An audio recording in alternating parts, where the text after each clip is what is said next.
It's time to go beyond what a smartphone can do. With a massive camera upgrade, the A16 Bionic chip, an entirely new category of safety innovations, and never-before-seen display technology. Halo, perkenalkan nama saya Ilham Adi Pratama dengan NIM 042011233192. Jadi di sini saya akan menjelaskan tentang materi The Forces of iPhone. Nah, perusahaan Apple itu sendiri itu sebelumnya dikenal sebagai Apple Computer. Nah, mereka itu memiliki beberapa produk, yaitu perangkat lunak seperti komputer, kemudian ada telepon pintar, tablet, dan iPod. Itu adalah perusahaan komputer pribadi pertama yang sukses dan mempopulerkan antarmuka penggunaan grafis. Kantor pusatnya terletak di Cupertino, California. Kemudian mungkin saya akan menjelaskan salah satu produknya, yaitu iPhone.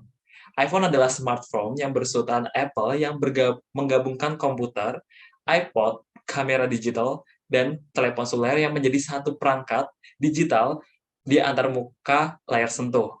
Nah, iPhone asli ini diumumkan pada 9 Januari tahun 2007, dikonferensikan di Macworld oleh salah satu pendirinya, yaitu Steve Jobs. Kemudian, kita masuk ke materi bahwa the forces itu dibagi menjadi dua, yaitu the forces of problem solving dan the forces of 21st century skill. Nah, mungkin di sini saya akan menjelaskan materi the forces of problem solving. The forces of problem solving itu dari kata-kata problem solving itu sendiri, yaitu upaya untuk memecahkan suatu masalah dengan berpikir kritis agar mendapat hasil yang optimal. Nah, dalam the forces of problem solving sendiri, yang perlu Anda ketahui bahwa ada 4 step, di mana content the problem, terus ada find the cause of the problem, correct the problem, dan control the problem.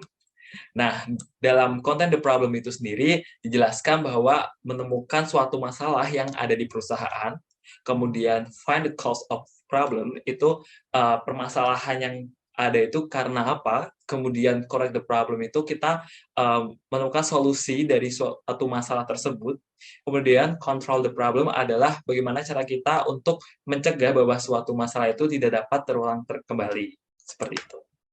Nah, mungkin sini saya akan menjelaskan permasalahan dari iPhone, yaitu lebih tepatnya adalah di iOS 16. Nah, di iOS 16 sendiri, itu adalah sistem operasi seluler iOS yang dikembangkan oleh Apple ke-16 untuk lini produk iPhone-nya. Nah, iOS 16 ini menyempurnakan iPhone dengan fitur personalisasi yang sepenuhnya baru, terus kecerdasan yang lebih dalam, dan cara yang lebih mulus untuk berkomunikasi dan berbagi. Oke, jadi fitur yang ditampilkan oleh iOS 16 itu sendiri adalah layar terkunci. Nah, jadi layar terkunci ini ada beberapa fitur baru, yaitu seperti widget yang mempermudah kita untuk accessibility-nya. Kemudian ada foto, di mana foto ini untuk berbagi dan perubahan yang selaras di mana saja. Jadi dapat membagikan kepada orang-orang yang menggunakan iPhone seperti keluarga kita, jadi dibuat album menjadi satu, seperti itu. Kemudian ada mail. Nah, untuk mail sendiri itu menampilkan hasil yang lebih akurat dan lengkap, serta memberikan saran sebelum Anda memulai ketik. Nah, jadi ada fitur-fitur yang lebih lengkap dari mail. Kemudian, pada peta itu ada perubahan dengan beberapa perhentian. Dan beberapa perhentian ini mempermudah pengguna untuk ada titik perhentian yang dimana untuk kedepannya lebih tahu untuk pengguna bisa kapan untuk berhenti atau tidak, seperti itu. Next, ada fokus. Nah, fokus di sini layar terkunci itu yang tadi sudah saya bilang bahwa terhubung dengan widget, di mana accessibility-nya akan lebih mudah. Nah, di fokus ini ketika kita kerja akan bisa merubah di fokus kerja, kemudian ketika tidur kita bisa merubahnya menjadi fokus sleep, seperti itu. Pada pesan, ini Anda dapat mengedit pesan yang baru yang Anda kirim atau membatalkan pengiriman pesan yang terbaru. Nah, di sini ketika Anda mengirim pesan itu bisa diedit dan atau bisa dibatalkan, seperti itu.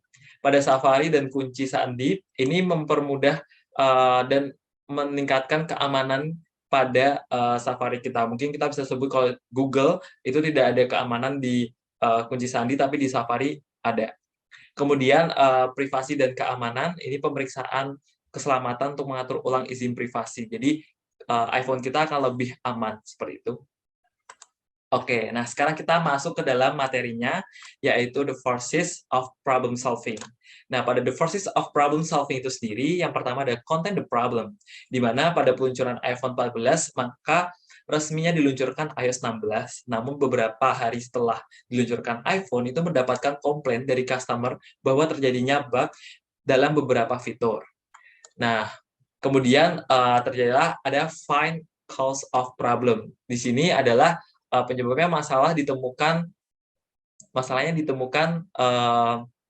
oleh tim Equinox yang membuat layanan itu untuk Mac dan iPhone, di mana tim menemukan iOS 16 ini menganalisis email spam. Nah, gejalanya yang ditemui itu sama, itu tidak dapat membuka emailnya kembali ataupun pesan masuk seperti itu.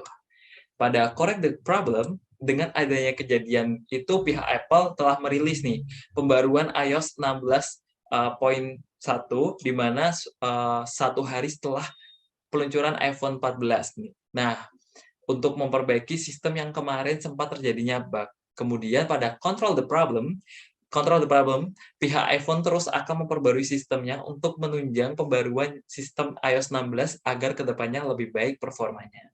Seperti itu. Oke. Nah, tadi saya sudah menjelaskan materi the forces of iPhone.